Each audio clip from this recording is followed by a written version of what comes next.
लेकिन कहो एगो गाना बा कि गुंडा पे कौन ते फौकाता रे अरे कौन मिजाज में तेलो पाता रे। ई सब आप सबके प्यार है, ई पैसा ना हो रोज सब बानी तो ई पैसा बा हम बानी। ई मंच बा टोटल गाना हम जानत नहीं रोज सब सुने नहीं तबे न ई मंच पे आवे के मौका मिलल बा कि गौतम मिजाज में तेलो पाता रे।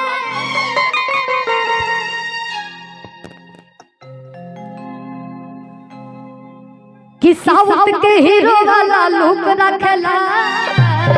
वाह वाह यार हम डार में बंदूक रखेला। प्रणाम प्रणाम हमके आशीर्वाद दी सभे कि और अच्छा गाएं और आगे बढ़े। कि गुंडा पे कौन ते फौकाता रे गोदो मिजाज में तेलो पाता रे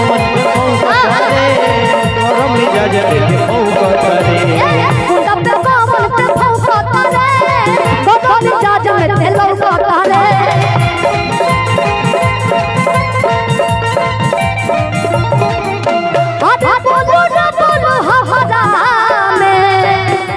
कौन चुप लगेला जाना तनी मृत्युंजय भैया का कहत रे ए चश्मा है क्या आप लोग के पास करिए चश्मा बा अरे दान कर दीजिए। ये साउंड वाला भैया तो एकदम हेडफोन क्यों लगाए हैं साउंडवा बना हम तो सबका के देखत नहीं हम सबका के देखत नहीं। अरे गुंडा पे कौन ते फौकाता रे अरे गोदो मिजाज में तेलो पाता रे कि बोलो न बोल हमारा में कौन चुप लगेला जानता नहीं का कि साउथ के हीरो वाला लुक रखेला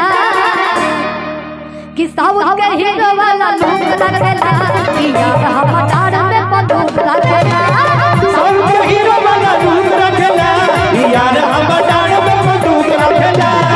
गुंडा पे कौन ते फौकाता रे गोदो मिजाज में तेलो पाता रे सब को मन फौकाता रे और हम मिजाज में फौकाता रे गुंडा पे कौन ते फौकाता रे गोदो मिजाज में तेलो पाता रे सब को मन फौकाता रे और हम मिजाज में फौकाता रे। भैया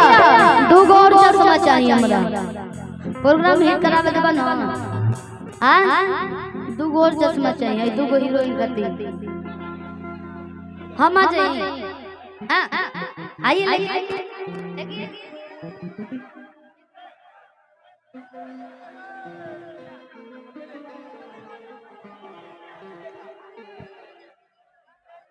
काहे लूट लिया आपका हो गया क्या ए भाई ये और चाहिए ढेर हीरोइन बड़ी लोई जा मिल गया अब चश्मा वापस ना होई कि गुंडा पे कौन ते फौकाता रे माने ने सामने बाहुबली लोग बैठल बा अरे गोदो मिजाज में तेलो पाता रे कि गुंडा पे कौन ते फौकाता रे गोदो मिजाज में तेलो पाता रे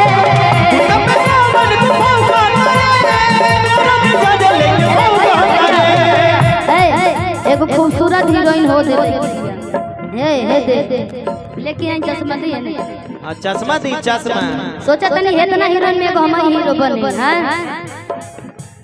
कि बोलो ना बोल हमारा में बोलो ना बोल हमारा में लगेला साउथ के हीरो वाला लुक रखेला साउथ के हीरो वाला लुक रखेला यार हम डार में बंदूक रखेला साउथ के हीरो वाला लुक रखेला यार हम डार में बंदूक रखेला